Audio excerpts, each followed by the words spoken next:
ജർമ്മനിയുടെ കുത്തക തകർത്തുകൊണ്ട് ക്യാൻസർ ചികിത്സയിൽ ഉപയോഗിക്കുന്ന റേഡിയോ ആക്റ്റീവ് ഐസോട്ടോപ്പായ റീനിയം 188 വാണിജ്യപരമായി ഉൽപ്പാദിപ്പിക്കുന്ന ലോകത്തിലെ രണ്ടാമത്തെ രാജ്യമായി മാറിയിരിക്കുകയാണ് ഇറാൻ.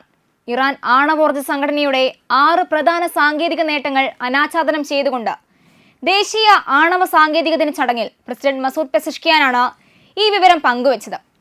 ആണവ ഇന്ധന ചക്രം, റേഡിയോ ഫാർമസ്യൂട്ടിക്കൽ ഉൽപ്പാദനം, ആരോഗ്യ സംരക്ഷണം, ആണവ സാങ്കേതിക വിദ്യയുടെ വ്യാവസായിക ഉപയോഗങ്ങൾ എന്നിവയുൾപ്പെടെ നിരവധി മേഖലകളും ഈ നേട്ടങ്ങളിൽ ഉൾക്കൊള്ളുന്നു.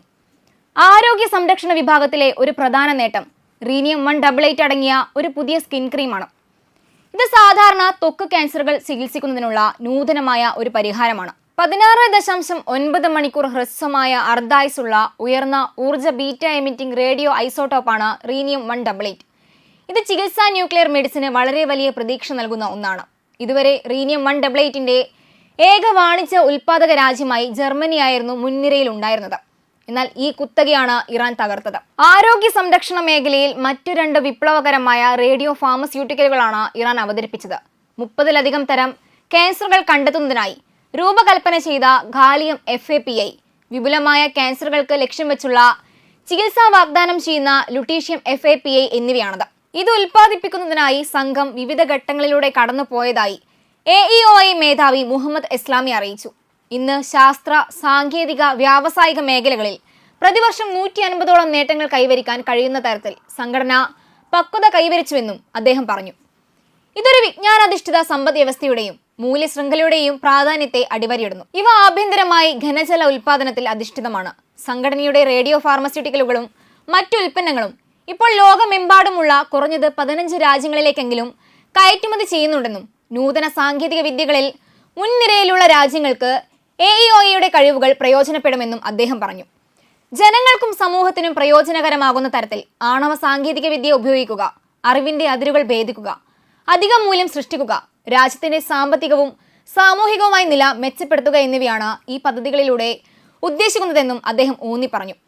രാജ്യത്തിന്റെ ആണവ പ്രശ്നം സമാധാനപരമായി പരിഹരിക്കുന്നതിൽ അന്താരാഷ്ട്ര ആണവോർജ്ജ ഏജൻസിക്ക് നിർണായക പങ്ക് വഹിക്കാൻ കഴിയുമെന്ന് ഇറാൻ വിദേശകാര്യമന്ത്രി അബ്ബാസ് അരാക്ചി അറിയിച്ചു. ഇറാനിൽ വെച്ച് IAEA ഡയറക്ടർ ജനറൽ റാഫേൽ ഗ്രോസിയുമായി ഒരു ചർച്ച നടത്തിയതായി അരാക്ചി പറഞ്ഞു. നിലവിലെ ചർച്ചകൾ അട്ടിമറിക്കാൻ പലതരം കൊള്ളക്കാർ ഒത്തുകൂടുന്നതിനാൽ നമുക്ക് ഒരു ഡയറക്ടർ ജനറൽ ഓഫ് പീസ് ആവശ്യമാണെന്നും അദ്ദേഹം കൂട്ടിച്ചേർത്തു. ഗ്രോസിയുമായുള്ള കൂടിക്കാഴ്ചയിൽ ഇറാനിയൻ വിദേശകാര്യമന്ത്രി വീണ്ടും രാജ്യത്തിന്റെ സമാധാനപരമായ ആണവ കേന്ദ്രങ്ങൾക്കെതിരെ വിവിധ കക്ഷികൾ ഉയർത്തുന്ന ഭീഷണികളെക്കുറിച്ച് വ്യക്തവും സുതാര്യവുമായ നിലപാട് സ്വീകരിക്കണമെന്ന് IAEAയോട് ആവശ്യപ്പെട്ടു. അന്താരാഷ്ട്ര നിയമപരമായ ബാധ്യതകൾക്കുള്ളിൽ നിന്നുകൊണ്ട് ഇറാൻ IAEAയുമായി പൂർണ്ണ സഹകരണത്തിന് പ്രതിജ്ഞാബദ്ധമാണെന്ന് അരാക്ചി പറഞ്ഞു. എന്നാൽ അനാവശ്യമായ ബാഹ്യ സമ്മർദ്ദങ്ങളാൽ സ്വാധീനിക്കപ്പെടാതെ ഏജൻസി അതിന്റെ സാങ്കേതികപരമായ ഉത്തരവുകൾ ഉയർത്തിപ്പിടിക്കേണ്ടതുണ്ടെന്നും അദ്ദേഹം ഊന്നി പറഞ്ഞു. ഇറാന്റെ ആണവ അടിസ്ഥാന സൗകര്യങ്ങൾക്കെതിരെ ഇസ്രയേലിന്റെ പുതിയ ഭീഷണികൾ ഉയരുന്നതിനിടയിലാണ് അരാക്ചിയും ഗ്രോസിയും തമ്മിലുള്ള കൂടിക്കാഴ്ച നടന്നത്. അമേരിക്കൻ പ്രസിഡന്റ് ഡൊണാൾഡ് ട്രംപും അദ്ദേഹത്തിന്റെ ഭരണകൂടത്തിലെ വിവിധ ഉദ്യോഗസ്ഥരും ഇറാന്റെ ആണവ കേന്ദ്രങ്ങൾ ആക്രമിക്കുമെന്ന് ഭീഷണിപ്പെടുത്തിയിട്ടുമുണ്ട്. അർജന്റീനിയൻ നയതന്ത്രത്തിലും ഐക്യരാഷ്ട്രസഭയിലും പ്രധാനപ്പെട്ട സ്ഥാനം വഹിച്ചിട്ടുള്ള 64 വയസ്സുള്ള ഗ്രോസി അർജന്റീനയുടെ ഡെപ്യൂട്ടി വിദേശകാര്യമന്ത്രി സ്ഥാനത്തും പ്രവർത്തിച്ചിട്ടുണ്ട്.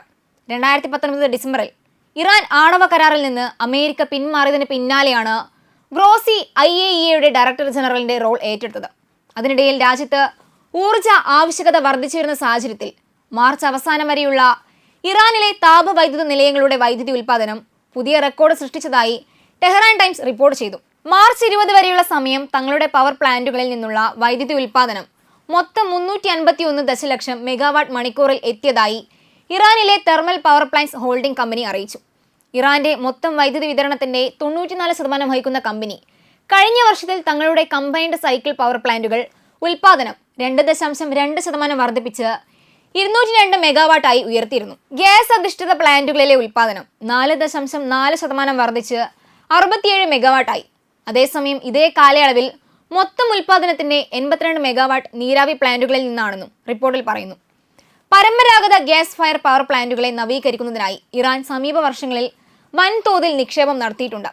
ജ്വലന ടർബൈനുകളിൽ നിന്നുള്ള എക്സോസ്റ്റ് താപം ഉപയോഗിച്ച് നീരാവി ഉയർത്തുന്ന സംയോജിത സൈക്കിൾ സംവിധാനങ്ങൾ ഉണ്ടാക്കുന്നതിനാണ് ഇത്. എന്നിരുന്നാലും രാജ്യത്തെ വ്യവസായ ഗാർഹിക മേഖലകളിൽ പ്രകൃതിവാതകത്തിന്റെ ആവശ്യകത വർദ്ധിച്ചു വരുന്നതിനാൽ സമീപ വർഷങ്ങളിൽ പുനരുപയോഗ ഊർജ്ജം വികസിപ്പിക്കാൻ അധികാരികൾ തയ്യാറെടുക്കുകയാണ്. ഇറാനിലെ വൈദ്യുതി ഉൽപാദന ശേഷിയുടെ 84% താപവൈദ്യുത നിലയങ്ങളാണെന്നും 80% ഫീഡ് സ്റ്റോക്കിനും പ്രകൃതിവാതകത്തെ ആശ്രയിക്കുന്നുണ്ടെന്നും ഇറാന്റെ state electricity company CEO Mustafa Rajabi അറിയിച്ചിരുന്നു.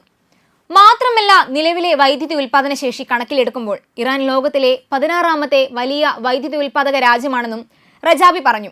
1979 ഇസ്ലാമിക വിപ്ലവത്തിന്റെ വിജയത്തിന് ശേഷം ഉൽപാദനശേഷി 13 മടങ്ങ് വർദ്ധിച്ച് ഇന്ന് 94.5 മെഗാവാട്ടിൽ കൂടുതൽ എത്തിയിരിക്കുകയാണെന്നത് ഇറാന്റെ നേട്ടമാണ്.